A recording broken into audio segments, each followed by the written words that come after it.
Assalamualaikum warahmatullahi wabarakatuh. Satu hati untuk negeri, satu jiwa untuk bangsa, satu rasa untuk Indonesia.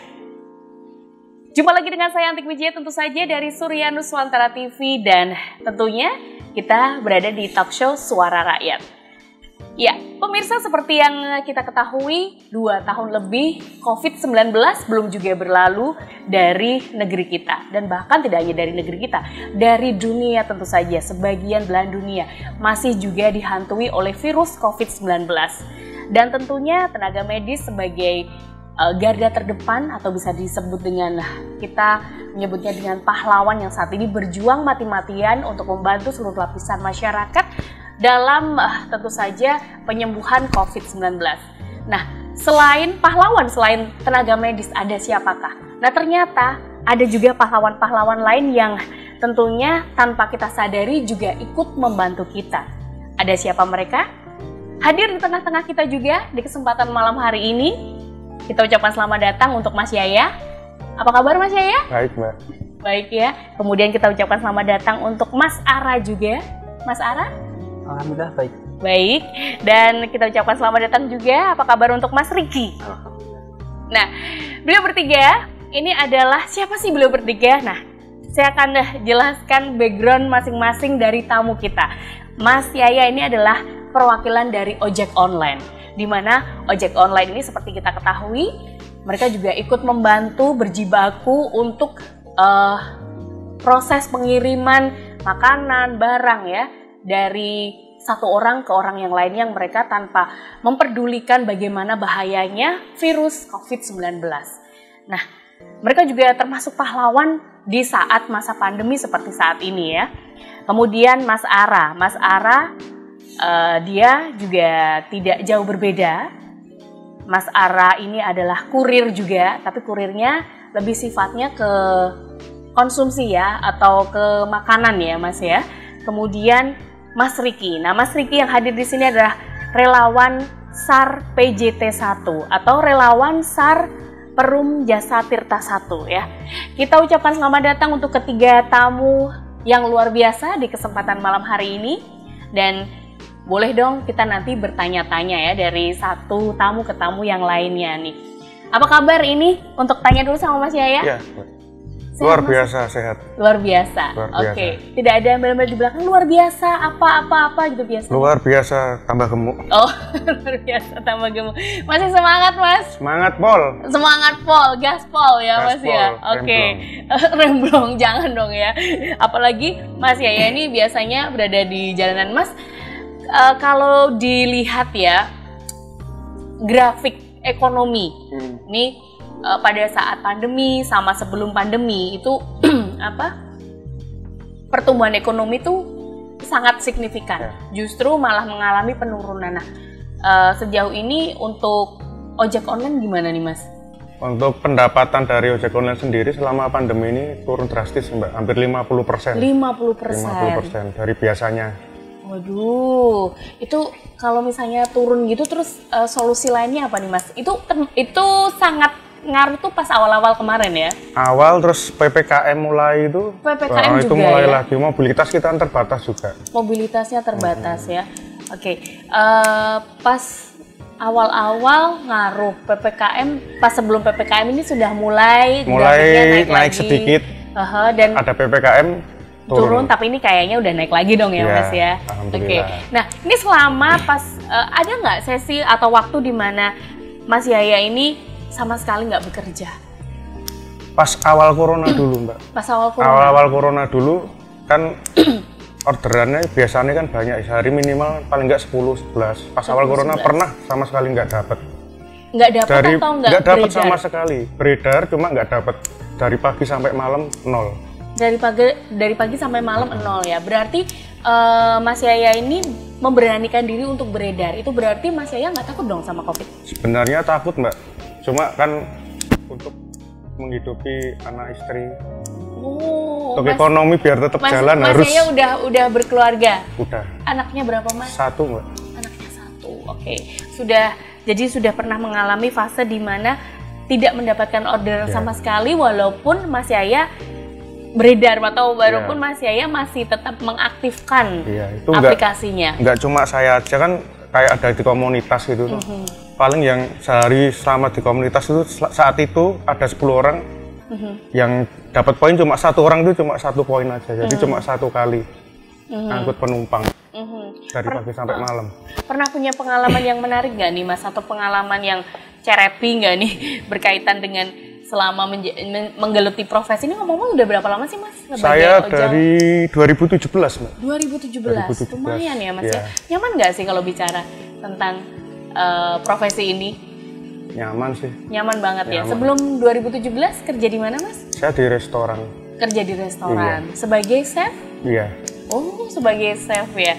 Oke, terus kerja di restoran sebagai chef, kemudian langsung banting setir ke ojek online ya. Ini satu hal yang sangat bertolak belakang ya.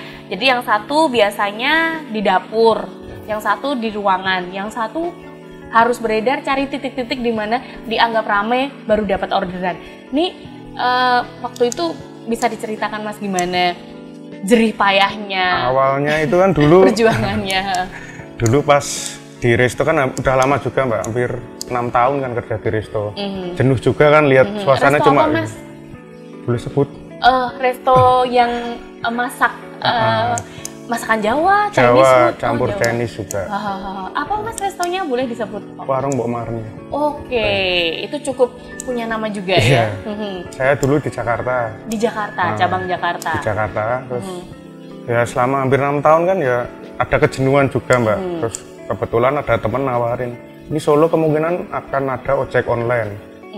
Itu dari belum ada sama sekali. Belum ada sama sekali, terus akhirnya ikutan.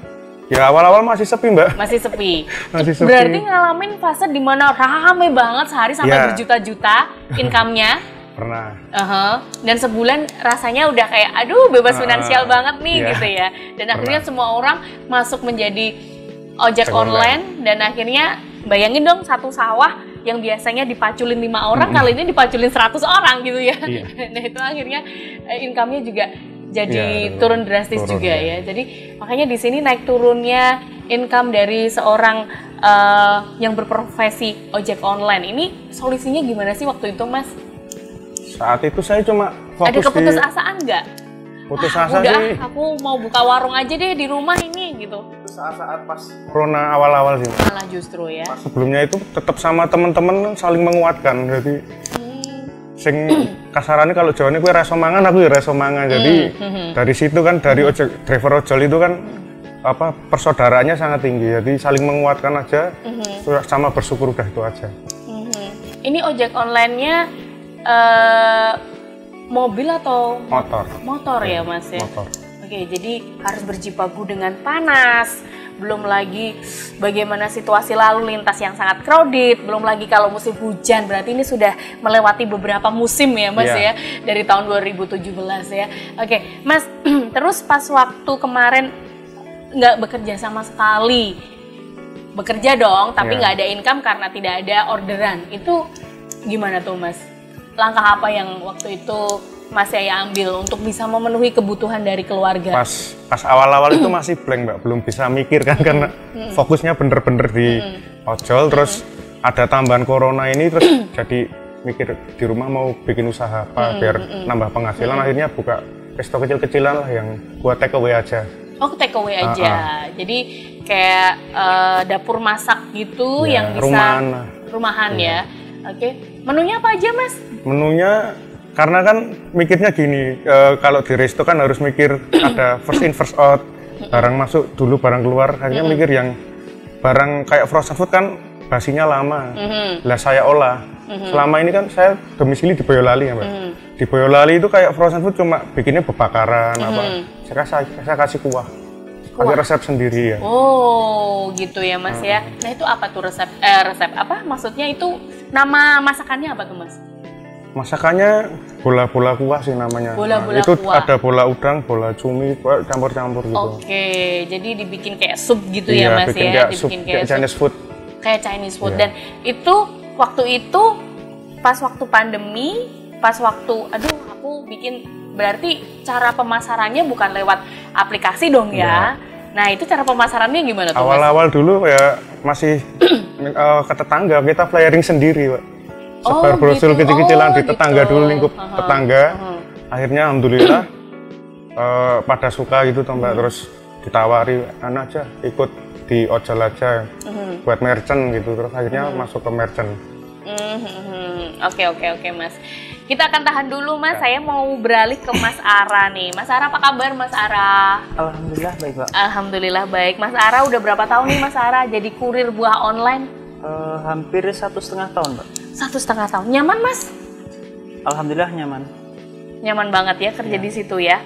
Sudah 1,5 tahun dengan satu perusahaan atau berpindah-pindah? Satu perusahaan. Satu perusahaan. Ini biasanya kalau kurir buah online, ini namanya buah online ya perusahaannya ya. Ini berarti yang dikirim cuma buah ya Mas ya? Iya, buah-buahan sama sayuran Mbak. Biasanya. 1,5 tahun, berarti itu gabungnya pas waktu pandemi ya? Iya, saya masuk jadi kurir itu pas awal-awal corona masuk ke Indonesia. Oke, awal-awal corona masuk ke Indonesia, itu ada buah online ini ya? Iya. Nah, bisa diceritakan Mas gimana pengalamannya pas waktu kan itu corona itu udah orang tuh pada kayak insecure gitu, kayak takut keluar juga takut, kemana-mana takut gitu, keluar terus masuk ke rumah semprot-semprot kayak gitu, apalagi berhubungan dengan orang gitu kan. Nah itu di situ Mas Ara ini sebagai kurir ini hanya menerima orderan by di target atau hanya menerima perintah saja atau gimana nih? Kalau misalnya menerima perintah aja berarti nggak ada perintah sekalipun tetap digaji dong tiap bulan gitu kan, atau gimana nih Mas Ara bisa ceritakan? Cuma menerima perintah aja. Menerima perintah aja. Iya. Berarti kalau misalnya nggak ada perintah sekalipun per bulannya tetap dapat gaji. Iya. Wah enak dong ya, berarti nggak terpengaruh ini dong COVID-19 ya, nggak terpengaruh pandemi ya? Ngaruh nggak Mas? Terpengaruhnya sih cuma dikurangin gajinya. pastinya dikurangi Mbak. Dikurangi ya? Iya. Oh gitu. Pernah punya pengalaman nggak nih Mas selama 1,5 tahun ini sebagai kurir buah online nih? Atau ngirimnya kemana gitu yang paling ngeri gitu? Ya pernah Mbak. Itu kan bisa cerita gitu? Kirimnya kan sampai malam Mbak itu. Kirimnya sampai malam? Iya, sampai malam kan terkadang itu kan kita cuma dikasih share lokasi aja Mbak. Share lokasi? Iya. Kita udah sampai lokasinya, menghubungi yang apa pembelinya itu. Udah tidur? Udah tidur atau nggak aktif atau nggak apa gitu kan. Kita bingung Mbak. Kita harus menghubungi sampai, Mas Ara harus menghubungi sampai yang bersangkutan membalas nggak gitu. Oke, dan itu pernah sampai berapa lama tuh Mas nungguinnya? 1,5 jam pernah Mbak. 1,5 jam ya. Di depan rumah? Orangnya kemana? Arisan Mas? Atau kondangan? Saya posisi kayak di tengah sawah gitu loh Mbak. Waduh. Share lokasinya tuh nyasar ke tengah sawah. Loncat-loncat gitu ya Mas ya? Saya telepon nggak diangkat, saya WA nggak dibalas gitu. Dan itu emang bener-bener ada yang order atau orderan fiktif atau? Ya emang ada yang order. Ada yang order. Ya. Orang bener kan Mas? Iya. Jam berapa posisinya Mas? Itu sekitar jam 7 malam Mbak. Jam 7 malam. Iya. Oke. Ini sebelum yang seru-seru kayak gini biasanya aku mau tanya dulu nih. Mas Ara ini dulunya apa sih nih sebelum 1,5 tahun yang lalu nih di kurir ya sampai sekarang nih sebelumnya? Sekolah, kuliah atau ya, udah pernah kerja? Pernah kerja Mbak. Kerja di mana sebelumnya Mas? Di bengkel motor. Di bengkel motor? Iya. Oke. Sebagai mekanik? Iya mekanik. Sebagai mekanik. Nggak nyaman Mas sama mekanik? Ya nyaman sih Mbak aslinya. Tapi kenapa memilih ini Mas? Atau di rumah mungkin kalau Mas Yaya kan di rumah ada kitchen tadi ya, ada dapur yang bisa menyediakan makanan secara online gitu. Kalau Mas mungkin juga melayani servis motor gitu mungkin di rumah? Iya, dulu pas saya di bengkel emang tiap malam kayak buka bengkel kecil-kecilan gitu Mbak. Part-time-nya? Iya, seperti part-time gitu. Itu. Lalu terus kan muncul corona itu kan bengkel perusahaan menjadi sepi Mbak. Bengkel perusahaan menjadi sepi, lalu untuk pendapatan itu hampir nggak ada pendapatan. Gitu. Jadi dulu pernah buka bengkel kecil-kecilan atau ikut orang juga? Ikut orang Mbak. Ikut orang? Iya. Oke. Setiap malam malam aja atau? Ya untuk malamnya itu saya buka sendiri. Buka sendiri, ya. Siangnya ikut perusahaan. Iya. Oh, perusahaannya apa Mas waktu itu? Di bengkel resmi Mbak, Yamaha. Oh, bengkel resmi Yamaha. Ya. Terus malamnya atau setiap hari Minggu atau hari libur menerima servis sendiri di rumah iya, gitu ya. Benar. Nah, terus akhirnya tidak ada masukan karena tidak ada pemasukan sama sekali karena orang lebih memilih untuk beli beras daripada untuk servis motor kali ya Mas ya. Iya, Mbak. Nah, itu kalau misalnya tapi yang di rumah juga ngaruh.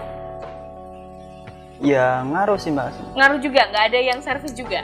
Nggak ada yang servis, nggak ada yang masuk gitu Mbak. Cuman okay. Paling 1 minggu sekali ya. Ganti oli, cuma ganti oli aja. Biasanya itu 1 minggu kan ada yang servis, turun mesin atau benerin apa gitu. Kalau ganti oli berapa Mas jasanya?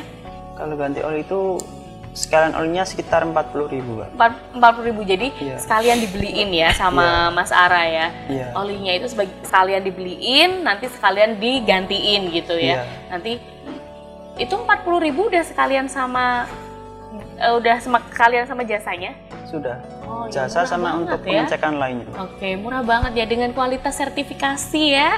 Tapi mendapatkan harga yang rumahnya mana Mas? Saya di Gundang Rejo. Oh, Gundang Rejo deket sama rumah saya.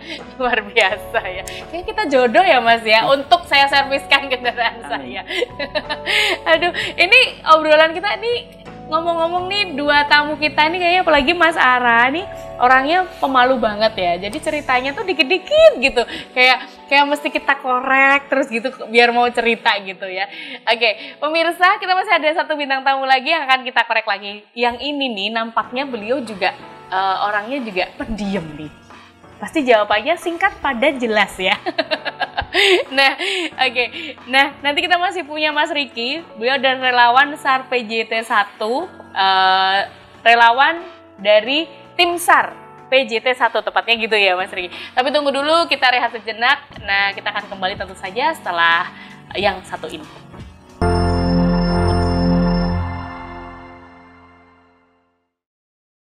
Kembali di Talkshow Suara Rakyat dari Surya Nuswantara TV Channel. Di kesempatan kali ini tentunya masih ada satu yang belum kita tanya-tanya ini ya. Dan sebenarnya kalau ngomongin pahlawan di era atau di masa pandemi seperti saat ini, banyak sekali peran dari masing-masing diri kita ini. Diam-diam kita juga pahlawan bagi keluarga kita. Bagaimana bisa mempertahankan kehidupan tetap layak, bagaimana bisa mempertahankan ekonomi, bisa mencukupi kebutuhan hidup untuk keluarga semacam itu ya. Namun ada banyak peran yang tentu saja kita lakukan. Yang kali ini tamu-tamu kita di sini ini mereka tidak hanya pahlawan untuk keluarga mereka, tapi juga mereka sering terlibat dalam membantu pihak luar atau membantu masyarakat umum saja tanpa harus memandang ini terinfeksi COVID atau enggak ya. Ini salah satunya adalah tadi yang sudah kita ajak berbincang, ada Mas Yaya, perwakilan dari ojek online, kemudian Mas Ara yaitu dari kurir buah online ya. Kita nanti masih akan bertanya-tanya dengan beliau berdua, tapi tunggu dulu, kita akan beralih dulu ke Mas Riki. Mas Riki ini adalah relawan dari tim SAR Perum Jasa Tirta 1. Apa kabar Mas? Alhamdulillah, sehat ya Mas, tetap semangat ya Mas, nggak ngantuk kan Mas? Oke, karena tadi kita ngobrol-ngobrol nih sama yang 2 di sini nih, Mas, sudah berapa lama sih Mas menekuni menjadi relawan ini Mas? Kalau untuk aktif 2 tahun. Aktif di Perum Jasa Tirta atau sebelumnya sudah pernah ikut dalam organisasi atau tim semacam ini Mas? Belum pernah? Relawan awalnya memang dari PJT. Oh ya, Perum Jasa Tirta. Ini sudah berapa tahun untuk relawan tim SAR PJT 1 ini sudah berapa tahun berdiri Mas? Berdiri resminya itu 2017. 2017. Oke, sejak saat itu Mas Riki udah di situ atau belum? Sudah, cuman belum tergabung secara resmi. Kalau dulu hanya sekedar bantu-bantu gitu ya Mas ya. Bisa diceritakan Mas, siapa saja yang menjadi anggota dari relawan tim SAR PJT 1 ini Mas? Kalau anggota relawan SAR PJT1 itu sebenarnya banyak. Kalau untuk pendirinya memang dari salah satu perusahaan BUMN, yaitu Perum Jasa Cipta 1 itu sendiri. Beliau dengan apa ya istilahnya, dia punya kesadaran diri untuk membuat rescue itu sendiri ya. Makanya namanya SAR PJT itu diambil dari di mana perusahaan dia Ya, bekerja bernaung ya, semacam untuk itu. anggota sendiri banyak dari kalangan masyarakat, Pak. Jadi ada yang penjual buah, ada yang dari petugas PDAM juga ada. Jadi banyak dari tergabung dari. Jadi masyarakat umum juga bisa Iya. gabung di sana ya. Benar. Tapi jangan salah ya pemirsa, yang gabung di relawan tim SAR PJT1, namanya juga relawan. Jadi tidak ada gaji di situ ya Mas ya. Benar, Nah, benar ini yang menarik Mas. Kalau biasanya berkaitan kita untuk kali ini kita temanya ada hubungannya sama Covid nih Mas. Sama Covid-19 karena di masa pandemi seperti saat ini memang kita tuh seperti kayak apa ya?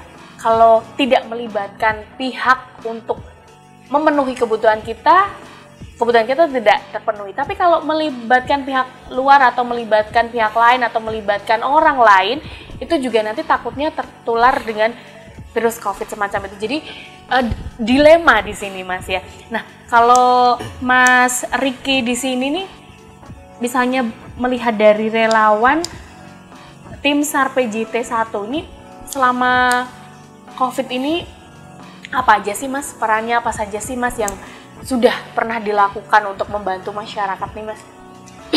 Alhamdulillah dari tim kami sendiri banyak sekali membantu untuk penanganan pandemi ini, terutama untuk pemulasaran jenazah, terus antar jemput pasien COVID sampai ke pemakaman COVID itu sendiri. Jadi memang awalnya kita niat manusia, jadi siapapun itu dari pihak manapun itu yang kalau kita memang benar-benar bisa bantu, kita berangkat untuk membantu. Oh gitu ya Mas ya. Jadi sempat ada di mana saya dulu pernah mengalami kejadian yang sebenarnya kurang enak. Cuman ini memang sudah prosedural gitu. Jadi kayak semacam waktu itu ibu saya sakit, dan sakitnya itu bukan karena COVID, sakitnya karena stroke ya. Dan kita butuh ambulan. Itu kita sampai dan saya waktu itu ke sebuah instansi, aku pikir bisa kita mintai tolong untuk pinjam atau sewa ambulan gitu kan, karena ambulan dari rumah sakit sendiri itu waktu itu sedang full semacam itu kan, jadi tidak ada space untuk dimana kita segera istilahnya merescue atau bukan merescue atau memindahkan ibu saya waktu itu. Nah ternyata ada penolakan Mas di sana karena alasannya ini karena COVID, jadi minta tolonglah dengan pihak lain semacam itu. Nah kalau misalnya dari akhirnya saya waktu itu dibantu dengan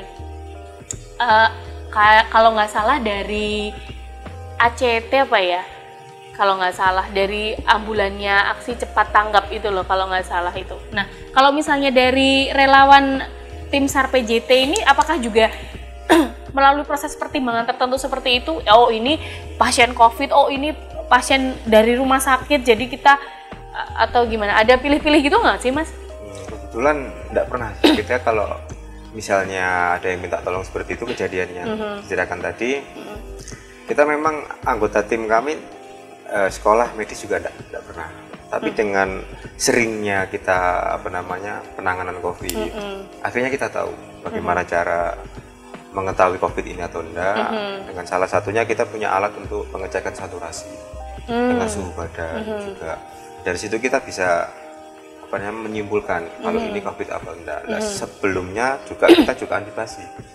Kita untuk penanganan hal seperti itu kita juga pakai APD juga, kita pakai asma. Bukan berarti kita untuk istilahnya mengkonfitkan orang tersebut, cuman kita kan juga harus jaga diri. Jadi perlindungan diri kita ya seperti itu. Jadi untuk penolakan ataupun misalnya apapun itu kita alhamdulillah sampai saat belum ini pernah ya? Belum pernah. Waktu itu saya pernah loh, jadi jangan di sini ya Mbak, karena mohon maaf sebelumnya karena ini masa pandemi, jadi sementara ini kita tidak meminjamkan ambulan kita seperti itu. Oh ya, waktu itu saya tetap berpikir positif ya, karena memang oh ya udah kalau gitu Terus kira-kira saya kemana nih Pak? Saya akhirnya tanya dan meminta solusi dari perusahaan tersebut kan, dari instansi tersebut. Akhirnya saya diarahkan untuk ke itu, kalau nggak salah ACT yang membantu saya waktu itu. Nah terus akhirnya bisa dibantu gitu dan tidak ada penolakan apapun ya. Oke, Mas pernah ada cerita seru nggak nih Mas? Oh bukan seru ya, ada cerita yang menarik, ada yang nggak terlupakan itu. Jadi Mas udah berapa lama Mas bergabung Mas? Kalau untuk aktifnya 2 tahun. 2 tahun ya. Selama 2 tahun ini Mas, kalau biasanya tuh kan relawan tim SAR ini hubungannya itu kan sama rescue banjir, orang tenggelam, kayak gitu, pencarian orang hilang, kayak gitu-gitu. Nah, ini di masa pandemi ini apakah juga dua-duanya atau? Ya pastinya kalau untuk SAR sendiri kan rescue ya.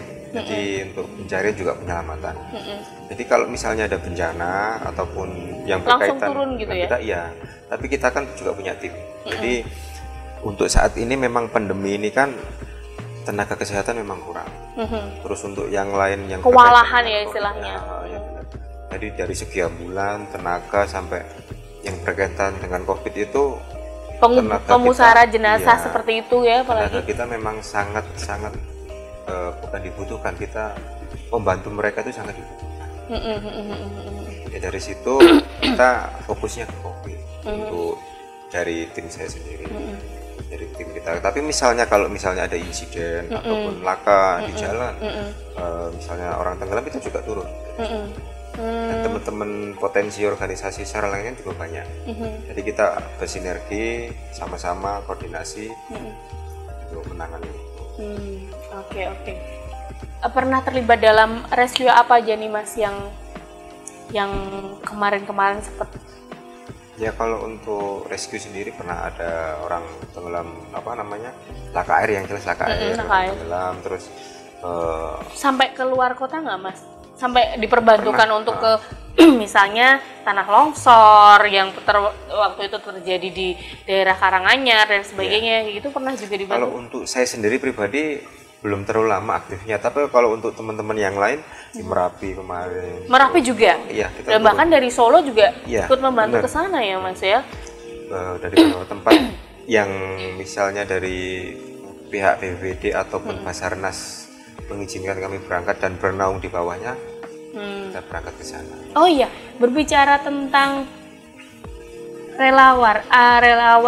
tim SAR PJT 1 ini tetap harus bertanggung jawab ya, selain juga terhadap masyarakat, terhadap bagaimana tanggung jawabnya, tugasnya ya. Ini juga di bawah naungan sebuah instansi juga ya, berarti di Basarnas itu ya Mas ya. Nah itu harus menunggu calling perintah dari Basarnas atau? Nah kalau untuk tindakan kita memang harus koordinasinya sama Basarnas. Jadi setiap kali ada kejadian itu harus koordinasi terlebih dahulu ya? Iya, kalau misalnya urgent kita di jalan, di laka ataupun pokoknya yang istilahnya emergency, kita langsung memang tindakan kita memang harus tanpa harus ada koordinasi, apalagi yang berkaitan dengan luar daerah itu mesti harus koordinasi terlebih dahulu ya. Oke. Kita masih akan berbincang ya tentunya. Balik lagi nih Mas Yaya. Ya. Gimana Mas, masih semangat? Semangat. Mas Yaya sekarang juga grafiknya gimana nih Mas untuk orderan nih? Untuk orderan masih belum stabil sih Mbak. Belum stabil? Iya, masih naik turun. Ngomong-ngomong di bendera apa sih Mas? Bendera perusahaannya nih, warnanya hijau, oranye. Oh hijau, iya, hijau, kuning. Kan sekarang kayaknya oranye tuh kayaknya lagi bertebaran nih Mas ya. Gara-gara promonya luar biasa ya Mas ya. Iya, tit. Nah, tapi nggak terpengaruh nih Mas? Sebenarnya rival antar ojol itu bukan beda perusahaan sih Mbak. Rival itu sebenarnya malah temen yang satu seragam. Oh gitu. Iya kan, orderannya kayak kasarannya rebutan kan. Oh gitu. Iya, kalau sama yang lainnya kan nggak rival. Malah nggak rival. Malah yang satu seragam itu. Pernah ini nggak sih sentimen nggak sampai yang dulunya hai bertegur sapa terus akhirnya? Kebanyakan kalau gitu nggak pernah sih kalau sama teman. Kalau mungkin kalau yang belum kenal gitu, kita ikut nongkrong gitu, dapat orderan duluan, kadang sentimen. Kita pamitan gitu nggak dicuekin aja. Oh gitu. Jadi nongkrong bareng, Iya, nongkrongnya berjuangnya bareng. Saya umpamanya dari Boyolali dapat orderan di Colomadu nih. Di Colomadu kan nggak mungkin balik Boyolali lagi kan, nunggu orderan situ dulu. Ada komunitasnya juga kan, ikut nongkrong. Terus ternyata dapat duluan. Yang lain kayak gimana? Gitu. Tapi udah biasa sih Mbak. Udah gitu. biasa ya. Oke, itulah hidup ya Mas ya. Tapi kayak gitu yang udah ya udah gitu ya, nggak sampai ke bawah. Sampai sentimennya. Cuma kan kalau di aplikasi saya kan ada yang driver curang nih pakai aplikasi terlarang ya, mungkin yang kayak gitu yang dimusuhin sesama driver. Oh, emang ada aplikasi? Ada, jadi kayak saya di sini nih Mbak, nah titik saya di sini, saya bisa pindah ke resto situ, ke resto situ, ke resto situ tanpa saya harus ke sana. Oh iya. Jadi dapat orderan terus. Oh, oke. Jadi kalau saya ini kan biasa aplikasi apa? Saya memanfaatkan aplikasi GoFood ya. Saya langsung sebutin GoFood ya. GoFood itu masakan sedang disiapkan oleh restoran, di mana nanti akan selesai baru restoran akan menghubungi ojek online-nya, drivernya semacam itu. Nah, itu ternyata drivernya nggak di situ juga loh Mas. Ternyata datang dari mana gitu loh Mas. Jadi kalau GoFood itu sistemnya Mbak mesen masuk ke merchant, merchant nerima orderan. Terus orderan otomatis nyari driver dulu. Jadi selama nyari driver itu udah ada tulisannya. Dan itu nggak melulu driver dari deket situ juga loh Mas? Nah itu Pak, apakah juga menjamin pakai aplikasi yang... Iya, rating juga mengaruhi Mbak. Kalau dulu kan belum, masih dipukul rata kan, yang masih awal-awal. Kalau sekarang ada rating driver juga. Ini yang baru saja viral tentu saja di sosial media ya. Sebenarnya banyak sih ya, tapi barusan tadi pagi kebetulan ini ada sebuah kejadian di mana pelanggan itu menyuruh driver untuk dia udah pesan GoFood, terus dia GoFood atau gimana ya, terus dia mungkin kesal kelamaan atau apa, saya nggak tahu, atau mungkin orang memang aneh ya, sang konsumen itu akhirnya dia menyuruh lewat DM message ya atau direct message itu menyuruh sang driver ojolnya itu untuk buang makanannya di tempat sampah, tapi driver ojolnya itu memilih untuk tetap memberikan terlebih dahulu, terserah perkara nanti mau dibuang atau enggak. Nah di sini ada misunderstanding, akhirnya mbak-mbak yang mesen itu akhirnya komplain atau gimana ya Mas ya, akhirnya disuspend. Nah itu hal-hal semacam itu pernah nggak sih Mas kejadian? Sering Mbak kalau saya dulu awal-awal. Disuspend Mas? Disuspend atau gimana? Itu ada pilihan apa sih? Kalau kan lain-lain ya, di aplikasi ada yang ngasih bintang 1. Oh, otomatis kalau bintang 1 nanti akan tersuspend gitu ya? Tersuspend otomatis. Oh gitu. Kalau bintang 5? Bintang 5 berarti mempengaruhi rating kita baik. Oke, saya selalu memberikan dia bintang 5. Tuh kalau misalnya, boleh dong kasih tepuk tangan.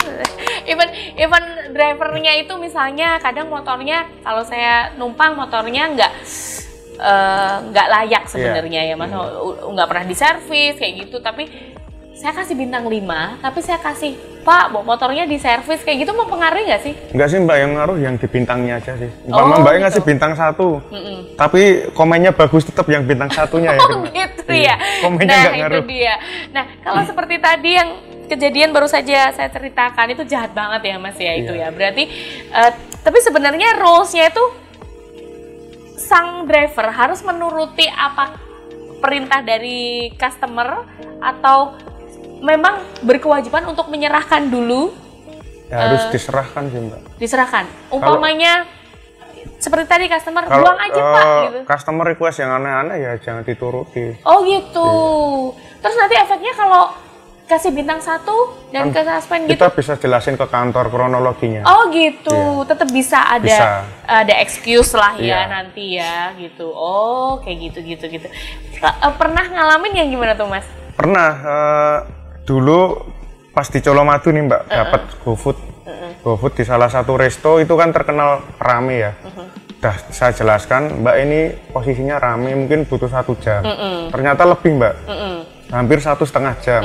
Sampai di tempat makanannya dibuang di depan saya. Ya Allah. Terus bintangnya tetap 5 tapi kan? Bintangnya kalau nggak salah itu 2 dulu. Oh 2. Kasih bintang 2. Terus habis itu efeknya ke Mas Yaya? Ya saya habis itu terus kan ada admin sendiri yang mengurusi. ada grup resminya.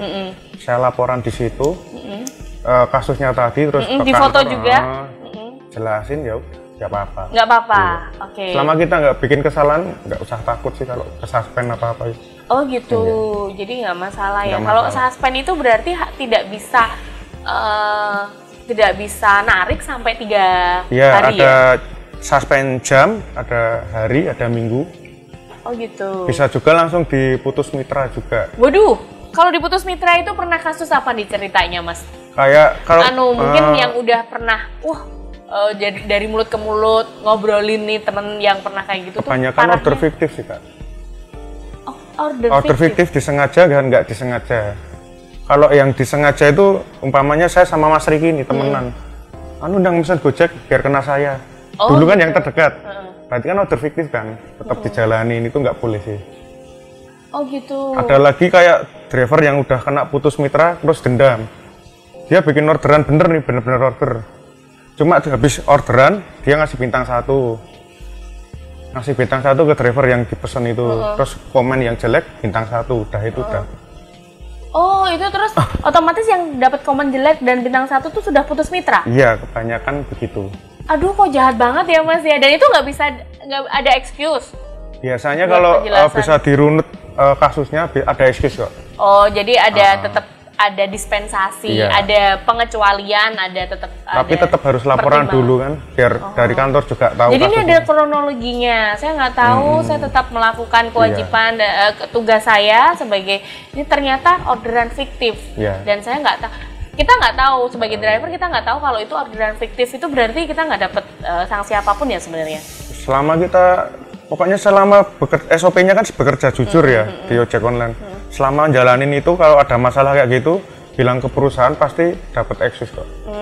Ngomong-ngomong nih, pas waktu rame-ramenya per bulan income-nya sampai berapa Mas? Dulu paling banyak Mbak pas awal-awal ojol di Solo itu pernah 950 satu hari. Sehari. Dari pagi sampai malam tapi. Oh my God, itu berarti sebulan 30 juta ya Mas ya?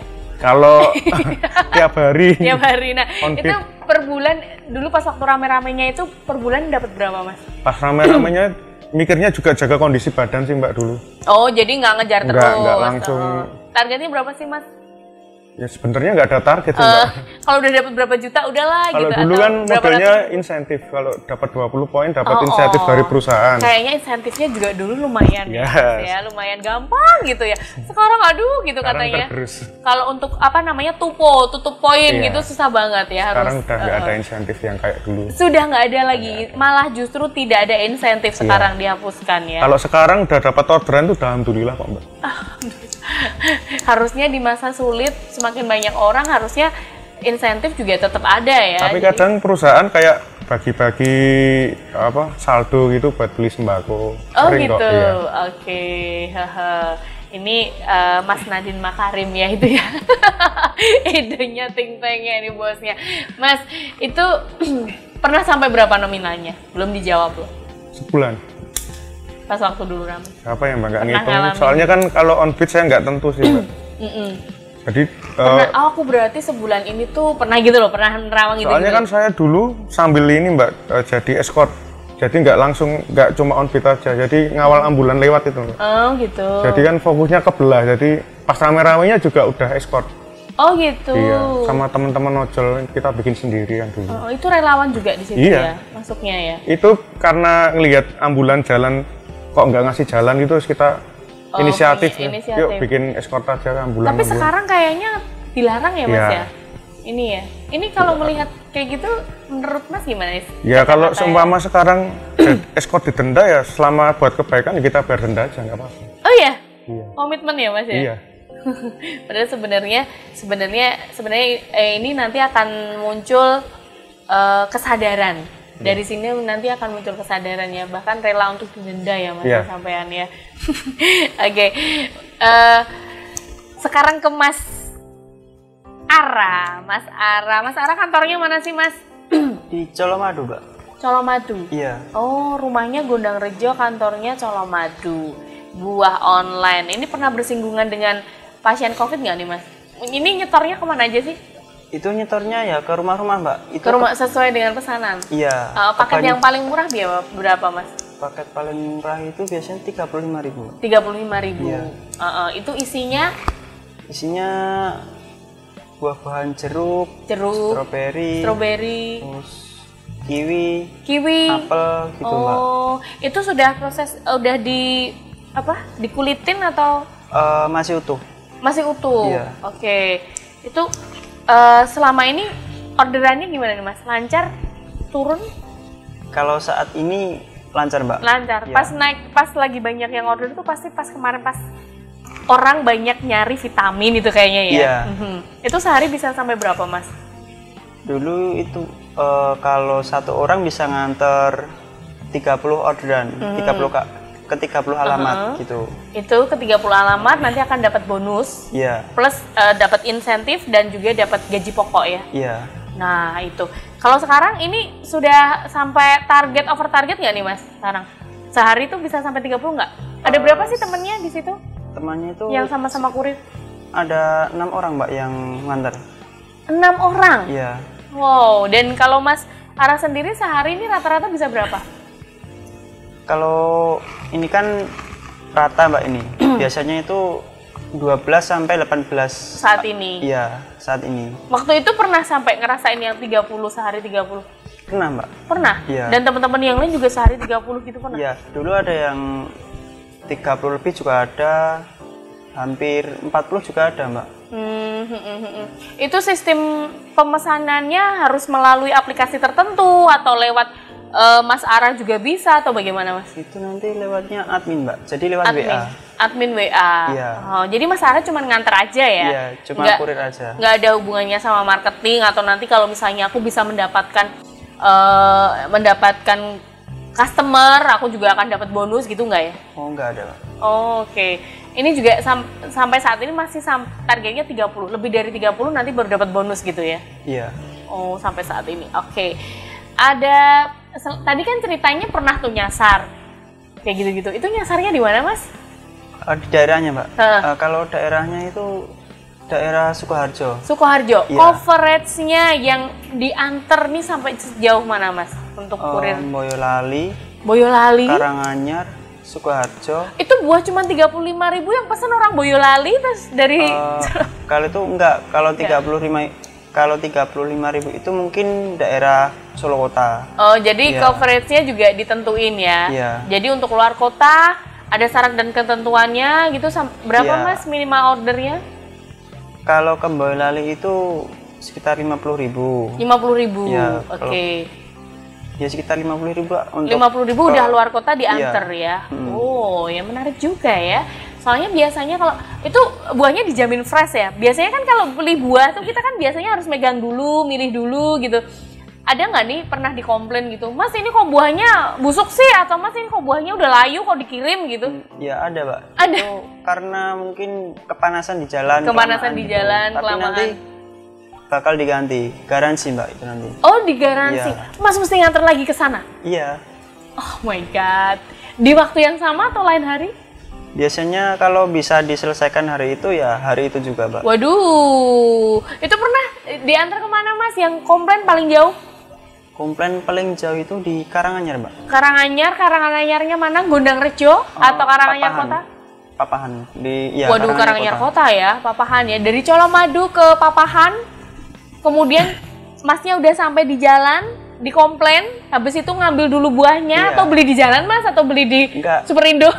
Balik lagi, Mbak, ke kantor. Balik lagi ke kantor ngambil yang seger buat ditukar. Iya. Oke, itu sehari ada yang komplain, selalu ada yang komplain atau ini jarang-jarang sih, Mbak, kita biasanya Sekarang ya jarang-jarang, Mbak. jarang-jarang. Iya. Kasihan kali ya, Mas ya, kalau dikomplain-komplain terus ya, Mas ya.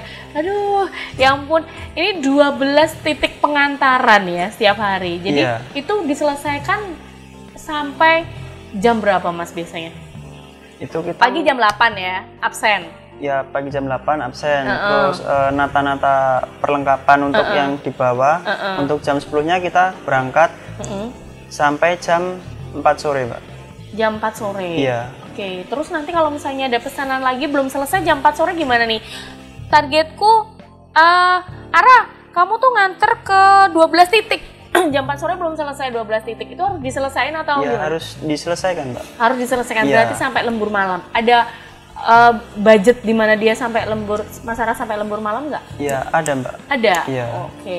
Jadi karena jauh-jauh terus itu bensin segala macem itu ditanggung siapa, Mas? Ditanggung sama kantor. Sama kantor. Iya. Kalau kendaraan? Kendaraan sama kantor juga, Mbak. Kendaraan sudah ada kendaraan kantor Iya. ya. Oke, kendaraan kantor, bensin kantor ya. Jadi Mas Ara di situ hanya tenaga aja Cuma ya. tenaga aja. Tenaga aja untuk menuju ke satu titik ke titik yang lainnya untuk mengantarkan ya, atau messenger tadi ya, untuk mengantarkan pesanan. Nah, Iya. Mas, pengalaman yang tadi tuh pernah loncat-loncat titik ini ya, titik Google Map-nya ya. Iya. Nah, pernah nggak nih pengalaman yang lainnya nih, mungkin nganter ke pasien atau ke penderita COVID-19 kayak gitu, Mas? Sering, Pak. Sering ya? Iya. Kebanyakan itu kan kita nganternya sekarang. Kalau sekarang ini nganternya di rumah, Mbak. Ke rumah. Rumah itu kan ada tulisannya, maaf kami sedang isoman gitu. Oh gitu. Ya, Nanti jadi- dicentelin. Ya dicentelin. Kalau bingung nggak ada centelannya itu harus buka pagar kan. Nah, ini pikiran kita kan kalau buka pagar nanti Dikiranya ada bisa terkontak langsung. Kita oh. bisa kan. Ada ketakutan kayak gitu ya, ada Mas ya? ketakutan. Kalau pulang ke rumah kan ada keluarga di rumah. Nanti kalau keluarga di rumah tertular COVID itu gimana gitu. Pernah punya kepikiran kayak Iya. gitu ya. Terus gimana dong, Mas? Dilemparin juga nanti bakalnya kan buahnya bakal rusak ya. Iya. Jadi tetap dibuka juga, Ya Mas? tetap dibuka, tapi kalau saya tuh pakai sarung tangan plastik, Mbak. Sarung tangan plastik, terus Nanti bawa kalau sudah hand sanitizer buang kali ya. gitu. Kalau udah dibuang ya, Iya. hand sanitizer pasti juga selalu Iya, bawa selalu ya. bawa, Mbak. Selalu dibekali ya. Oke. Mas Ara, kita nanti akan bincang lagi ya, ngobrol lagi sama Mas Yaya juga, sama Mas Riki juga. Aduh, ini nanti bisa cerita-cerita lagi ya. Mas Riki, kayak obrolannya nanti seru juga ya, Mas ya. Boleh dong, saya pengen tahu nanti pengalamannya kayak gimana, pernah ngalamin aduh, aku juga sebenarnya nih berat hati nih kayak misalnya rescue kecelakaan kayak gitu kan ya, ngeri-ngeri gitu ya kayaknya ya. Ada orang yang tega buat bantuin, bukan ada yang tega buat megang berdarah-darah, ada. Nah, itu nanti kita akan tanya-tanya. Tapi tunggu dulu, kita break dulu tentu saja. Setelah yang berikut ini masih di Talkshow Suara Rakyat dari Surya Nuswantara TV Channel.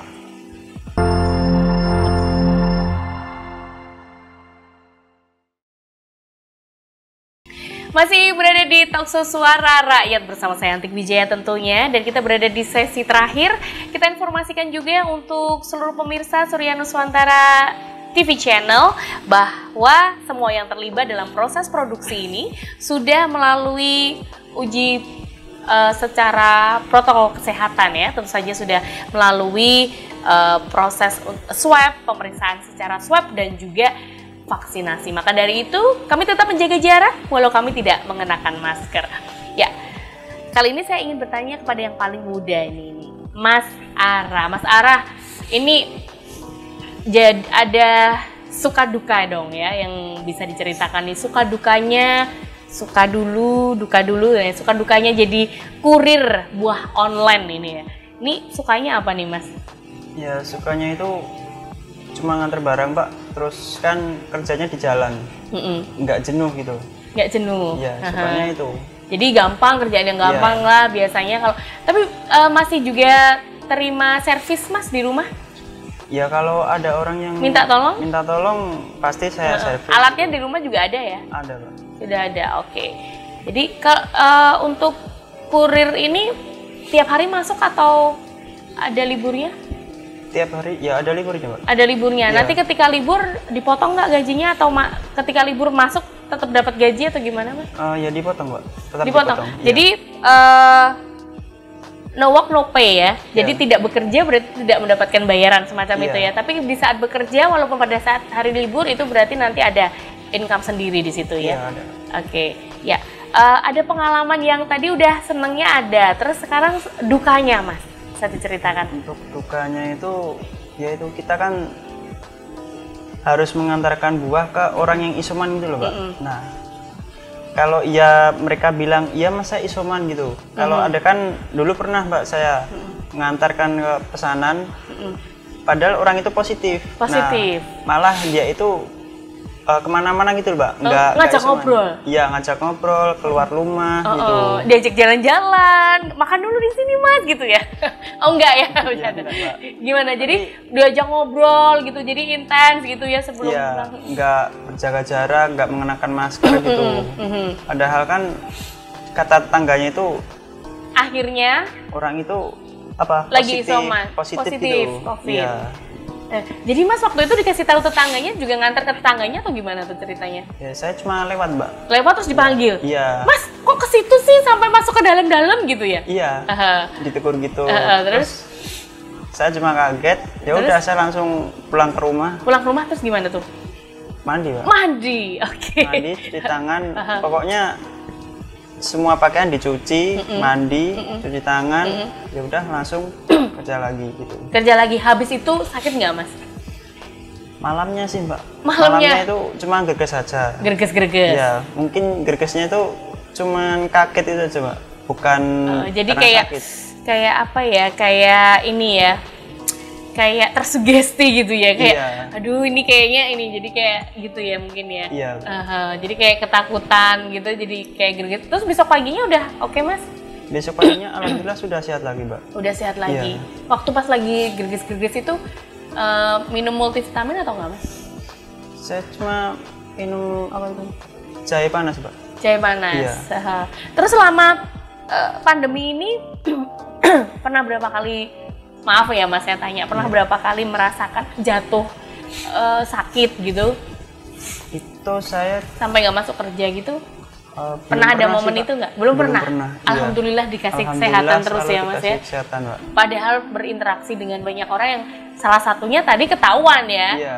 Karena dikasih tahu tetangga. Ada juga pasti yang dia mungkin terinfeksi tapi nggak ngomong, nggak bilang-bilang, atau mungkin dia nggak tahu, gitu. Iya. Tapi dan alhamdulillah masih diberi kesehatan. Itu berarti aktivitas kemudian rasa senang itu bisa membunuh atau bisa melawan yang namanya virus ya Mas ya. Mungkin rasa senang dari pekerjaan itu sendiri ya Mas ya, dan juga karena mobilitas itu ya. Iya. Jadi sehat terus ya. Oke, sehat terus ya untuk Mas Ara. Mas Yaya, dari tahun 2017. Sekarang udah 2021, udah lama juga ya. Nah itu kerja dari jam berapa sampai jam berapa Mas biasanya? Kan sesuka hati dong ya? Iya. Ngatur waktu kerjanya kalau sebagai... Saya biasanya ini jam 8 mulai on beat, paling jam 5, jam 6 udah selesai. Istirahat. Pernah pengalaman dengan pasien COVID atau penderita COVID Mas? Kalau pasien COVID pernah sekali itu, dia bilang di aplikasi dia positif tapi nggak ada yang berani antar. Dulu itu saya nganter ke Ndelanggu waktu itu. Itu dari mana Mas? Itu dari Balapan kalau nggak salah, dari stasiun. Jauh juga ya. Dia minta offline sih Mbak, soalnya kan kalau pakai aplikasi ditolak. Oh gitu. Dia bilang offline terus tak antar. Oh gitu, jadi pas waktu itu ketemu. Rumah sakit penuh kan, rumah sakit penuh. Sendiri Mas dia? Iya sendiri, dari luar kota kalau nggak salah itu. Oh iya, mohon maaf laki-laki atau perempuan Mas? Perempuan. Oh perempuan, jadi mungkin juga hatinya terketuk untuk iba tadi ya Mas ya. Cantik Mas? Aduh apa sih saya nanyanya, mungkin Masnya waktu itu nggak mikir dong ya, cantik ini gitu, pasti rasanya aduh kasihan banget ya, gimana Mas rasanya? Dalam hati atau sih mungkin ya, karena cantik gitu kali Mas? Itu salah satunya. Akhirnya dia jujur juga. Kan mbaknya betul yang nanya. Oh bukan. Salah orang. Ya Mas waktu itu terus gimana? Ya, dalam hati ini sih Mbak, mikir nanti tertular apa enggak, terus ya udah kita niat aja. Keluarga di rumah kayak gitu ya, kan. Yang penting gitu. Ya niat bantu orang aja, kayak seperti yang Mas Riki bilang, kalau niat pasti Tuhan buka jalan buat itu. Oke, ya terus waktu itu Mas bonceng di belakang dengan kondisi. Cuma saya kan juga, sekarang kayaknya ada. Saya pas nggak bawa Mbak. Itu pakai? Saya pas nggak bawa. Pas nggak bawa, jadi nggak seal bawa. Ya nggak bawa seal itu. Jadi ya udah pakai jaket doang gitu ya? Pakai jaket. Cuma Mbaknya juga jaga jarak agak mundur, saya juga agak maju. Oh gitu. Kayak orang musuhan. Oh gitu. Jadi mbaknya itu mundur, maksudnya di ujung gitu ya. Dan dia tetap pakai masker Tetap ya. pakai masker. Setelah itu apa yang terjadi Mas? Setelah diantar ke rumah sakit? Dia nggak ke rumah sakit Mbak, karena kan pas penuh-penuhnya kan itu. Ke Dia rumah? ke rumah kan terus dia mau isoman. kayak ada portal-portal kan jaga tonggo itu loh. Terus akhirnya yo tak turunin di portal itu kan saya udah nggak bisa. Dia jalan.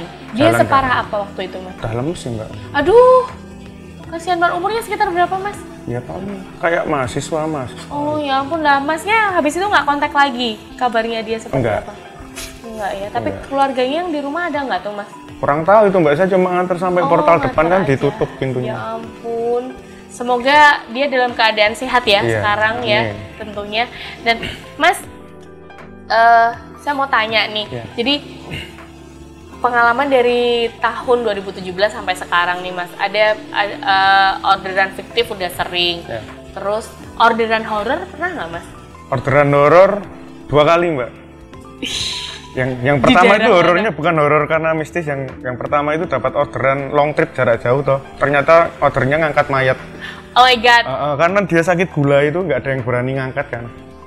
Jadi gimana tuh ceritanya? Di satu kampung di Boyolali itu pas masih jam berapa ya, subuh. Subuh. Dapat orderan. Lah kampung itu mayoritas sudah sepuh-sepuh itu loh. Nggak kuat kan yang meninggal badannya lebih besar dari saya kan. Akhirnya mesen ojol. Berapa? Dua orang. Dua orang. 2 orang buat ngangkat mayat itu. Oh my god. Terus diangkat sama Masnya? Iya. Terus biasanya kalau sakit apa tadi, gula? Iya. Ini kan pecah. Iya, itu kan sudah luka-luka. Jadi jaket udah penuh darah juga. Udah nanan gitu. Oh my god. Dan itu Masnya nggak ngerasa jijik atau gimana gitu waktu itu? Enggak sih.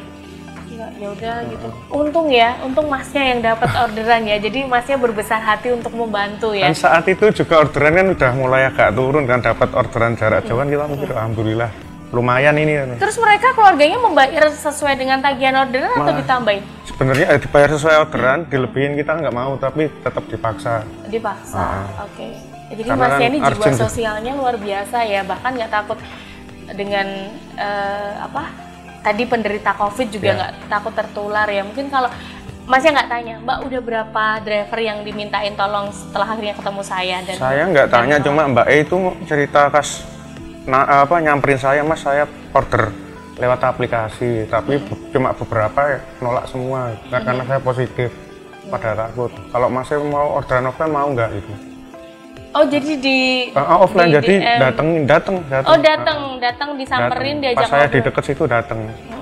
Mau antar nggak Mas ke Delanggu? Oh itu, oke. Dan itu waktu itu biayanya berapa Mas? Dari Kalau Solo Balapan ke Delanggu? Di aplikasi mungkin 50 lebih. Waktu itu Masnya dikasih sama 50 lebih sedikit atau? Balik ini Mbak? Enggak diterima? Enggak. Ya ampun. Soalnya kan juga kasihan kan lihat Mbak E udah lemes. Udah lemes ya? Dan nggak ada rumah sakit yang ini? Posisi saat itu sebenarnya udah penuh semua sih, di berita-berita kan udah Oh gitu. pas parah-parahnya kan. Tapi dia sudah bawa obat ya tentunya? Iya. Dia dalam kondisi bawa obat. Ya mungkin sudah diperiksa oleh dokter dan dokter menyarankan atau sudah sudah mendiagnosa. Setelah itu kan dokter menyarankan untuk isoman atau mungkin karena dokter melihat ini masih potensial bisa dengan isoman bisa sembuh semacam itu mungkin ya, karena kondisinya memang kalau orang sakit pasti lemas semua ya. Oke. Horor yang pertama itu, horor yang kedua? Yang kedua itu di daerah Boyolali juga Mbak. Malam-malam itu kan kalau driver bilangnya ngalong.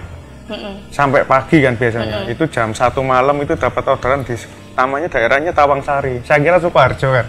Ternyata Tawangsari di Boyolali lah. Saya nganter orang terus dibilang di jalan, Mas engko nek ning kene ojo luruh-luruh ya. Saya kan bingung tuh kan, lewat di kampung masa nggak boleh nyapa itu kan.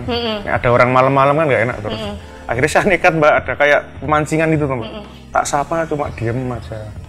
Diem aja. Oh Mas Etin gitu? Enggak nyapa Pak gitu tuh. Diem aja terus seminggu dapat masih yang itu tadi. Tapi siang. Ya saya cerita tuh, Mas kemarin aku lewat kayak pemancingan. Loh Mas daerah ini enak pemancingan. Lewat lagi di jalan yang sama, ternyata cuma jembatan terus bawah itu kayak kali kering gitu, Dok. Nggak ada pemancingan, jadi kayak kuburan yang di tengah hutan gitu, Dok. Oh my god, kuburan di tengah hutan. Dan saya mikir yang tak sapa dulu siapa, diem aja. Oh itu pas waktu pulangnya masnya? Nggak, pas pulang nganter. Habis nganter. Habis nganter kan. Dan masnya udah pesen. Sang customer udah pesen mas, nanti kalau Nggak usah pulangnya hati-hati ya, nyapa-nyapa. nggak usah nyapa-nyapa. Iya. Untung mas nggak ikut mas.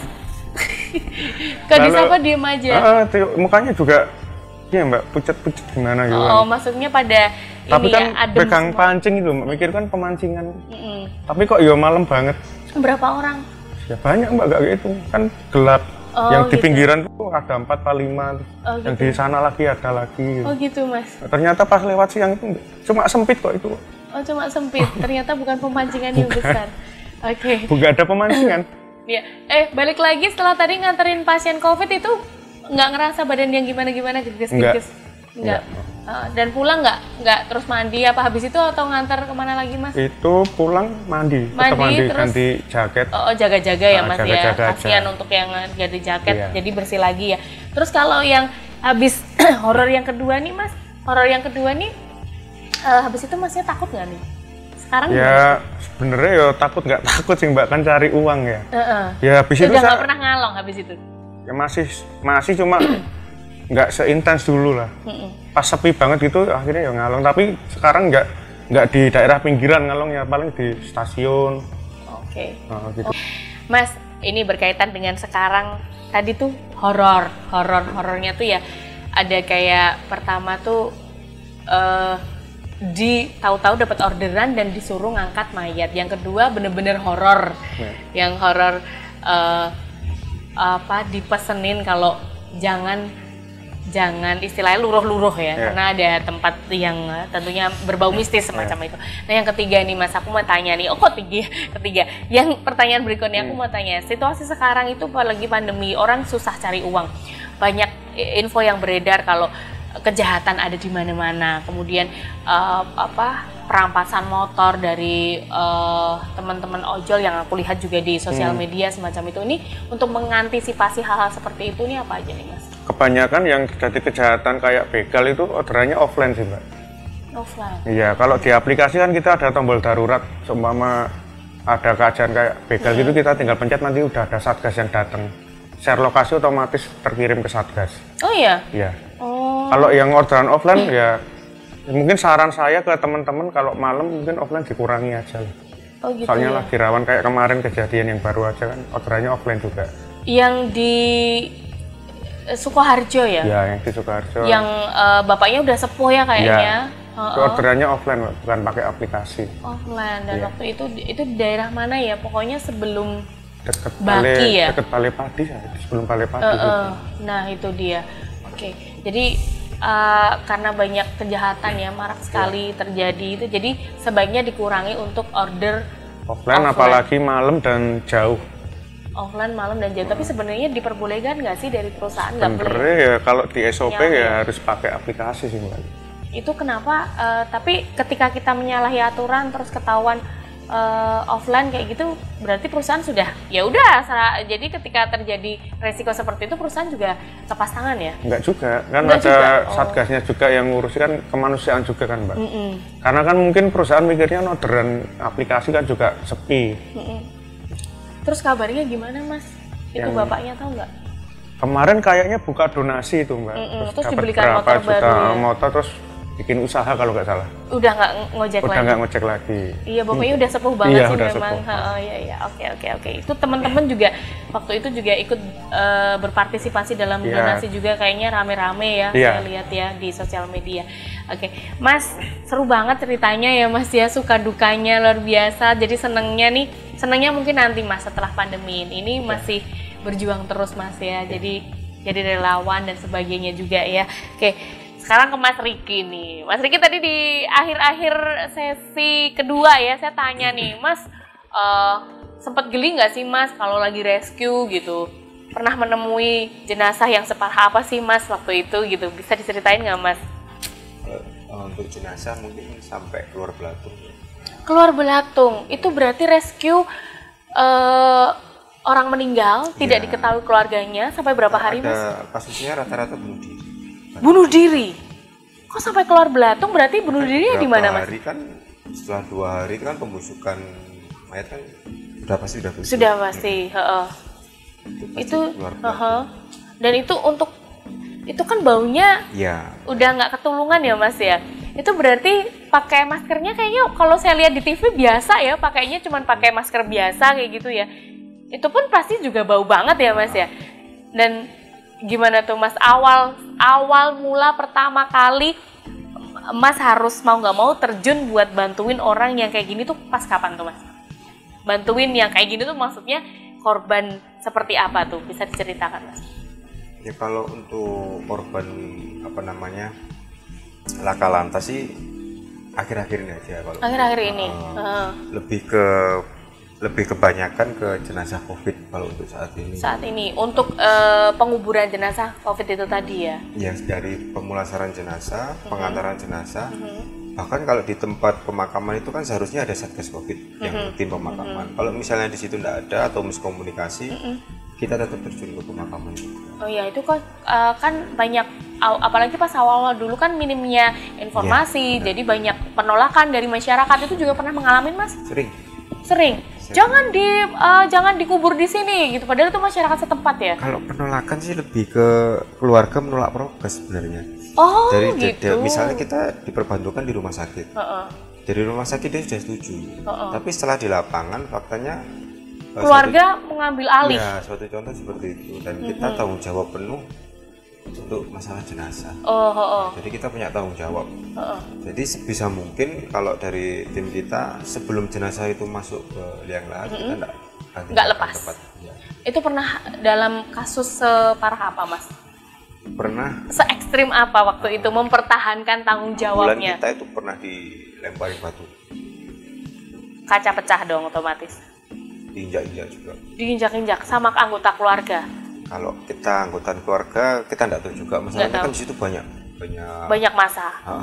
Dan ini bukan jenazah COVID. Ya, mereka rata-rata menyatakan seperti itu. Ya, Padahal seperti itu. dari rumah sakit sudah keluar rekam medisnya semacam itu bahwa informasinya itu adalah jenazah COVID ya. Nah, itu mempertahankannya ya sudah dengan diam saja. Ada yang dipukulin juga apa? Ya mau gimana lagi, kita timnya cuma berdua waktu itu kan kurang. Berdua aja, Mas. Kalau untuk pengantaran Driver? Ya sama CO kan untuk bantukan driver ambulan. Waktu itu kan kalau kita dari pemakaman pemerintah, kita sudah ada tim pemakaman dari Berkim namanya. Kalau untuk pemakaman dari desa itu kan warga desa sendiri. Kalau dari warga desa biasanya yang turun dari BPBD nanti koordinasi biasanya sama relawan juga.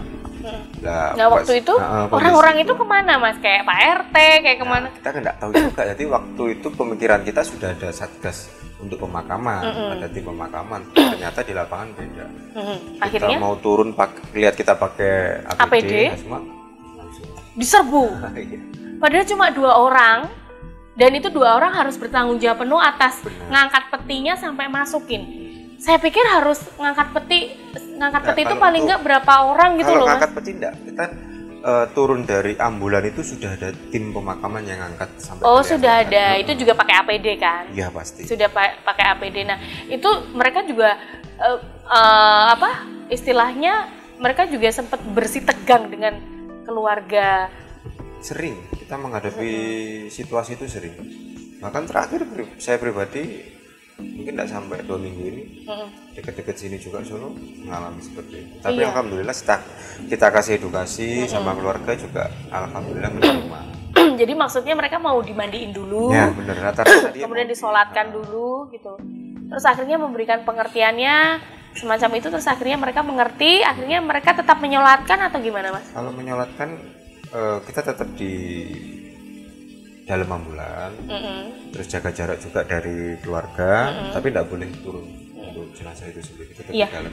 Mas Riki tahu nggak sih itu sebenarnya jenazahnya udah dimandikan sesuai dengan syariat Islam nggak sih sebenarnya, atau ketika karena saking banyaknya jenazah yang meninggal akibat COVID di rumah sakit, akhirnya kan manusiawi ya, orang itu pasti lelah, capek, langsung aja tuh dibungkus dan semacam itu ya. Itu gimana sih kalau menurut pandangan Mas Riki? Kebetulan saya salah satu relawan pemulasaran jenazah juga. Jadi saya yang bertanggung jawab dari penyucian, dari Mandiin, pengamanan. Kalau untuk dikafani juga ya Mas? pasti kita sesuai dengan syariat Islam. Jadi, Dan kita ada edukasi juga dari jadi ada yang kabarnya beredar posisi dimasukkan ke dalam peti yang sudah dipaku itu mereka masih dengan menggunakan baju pasien dan sebagainya, itu nggak benar ya? Saya pribadi tidak membenarkan itu. Karena saya kalau misalnya ada pun yang bilang seperti itu, kita juga ada bukti. Kalau misalnya di rumah sakit kita ada rekaman CCTV atau yang menjelaskan bahwa itu benar-benar sudah dikafan. Karena dari tuntutan dari rumah sakit kita harus Semua jenazah itu ada dokumentasinya. Dokumentasinya. Itu pasti. Kalau di rumah kan biasanya ada perwakilan keluarga, misalnya keluarga apa yang isoman meninggal di rumah, kita diperbantukan di situ. Pasti ada salah satu keluarga yang menyaksikan. Kita pakai alat perlindungan diri juga, mendampingi. Kalau kita kasih edukasi bahwa kalau dimandikan itu tidak boleh. Sebenarnya kalau kena air itu kan nanti kalau misalnya enzim kita bocor atau apa, antigen masuk dari pori-pori kan kita bisa tertular. Nah untuk menggantikan itu kan untuk penyeterilannya kita pakai alkohol. Terus untuk media air kita ganti pakai tisu basah. Jadi wudhu pun juga kita pakai tisu basah. Cuman sebenarnya sama. Untuk niatnya sama, cuman caranya kita berbeda. Dan Berbeda itu karena kondisi ya. Sudah ditetapkan dari pemerintah juga, MUI juga. Fatwanya sudah menghalalkan. Jadi sudah ada fatwa dari MUI. Ya, Mas, kalau ngelihat apa COVID nih sekarang nih, ini banyak pro dan kontra. Ada yang percaya COVID, tapi ada yang mengatakan saya sih percaya COVID, tapi COVID itu tidak ada hubungannya sama kematian. Itu dari Mas sendiri yang tiap hari sampai sekarang ini sehari bisa nguburin berapa Mas? Kalau akhir-akhir ini Sudah turun ya? sangat turun. Sangat Efek turun. PPKM ini memang sangat Turun ya. PPKM diperpanjang dan ini mengakibatkan turun juga ya. Terus ini Mas Riki melihat dengan masyarakat yang memandang seperti ini tuh opini juga dari Mas Riki seperti apa Mas? Kalau menurut saya COVID ini ya tergantung dari pribadi masing-masing.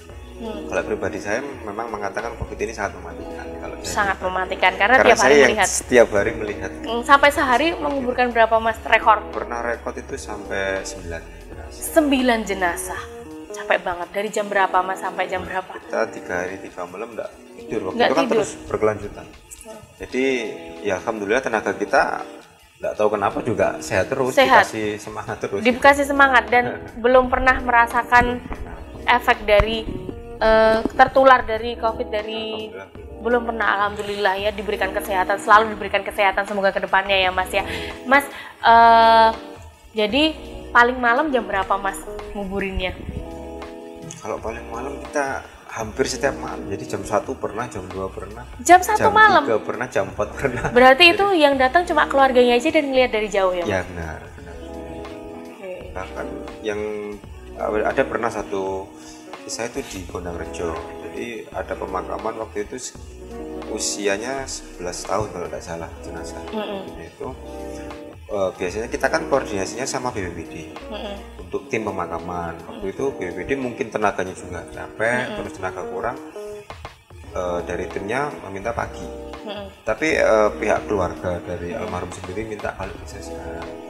Nah, Siang? itu enggak, Malam, malam. sekarang. Nah waktu itu kita sebelumnya itu dari Ngawi. Dari Ngawi pemakaman juga, enggak ada satgas juga, kita bantu untuk ngubur juga lah. Dari situ enggak tahu kenapa juga terpanggil untuk hati kita, ya udah ngubur aja sekalian. Jadi ikut ngubur. Ya ampun, 11 tahun ya Mas ya. Itu pasti orang tuanya betapa hancur. Pasti. Iya, anak yang usianya itu sebagai tumpuan nantinya di masa tua, tapi meninggal di usia yang cukup belia ya, 11 tahun ya. Dan itu kalau kalau di kepercayaan agama Islam memang lebih cepat lebih baik, jadi segera dikuburkan. Itu pas waktu prosesi penguburan jam 11 malam itu dibantu siapa aja Mas? Apa cuma berdua aja? Jam 3 malam. Jam 3 malam, jam 3 subuh dikuburkan di daerah Gondang Rejo.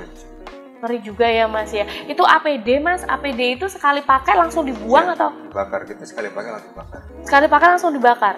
Dan sampai sekarang juga Mas masih juga pakai APD pada saat bertugas ya? Pasti. Nah, ini juga pasti mempengaruhi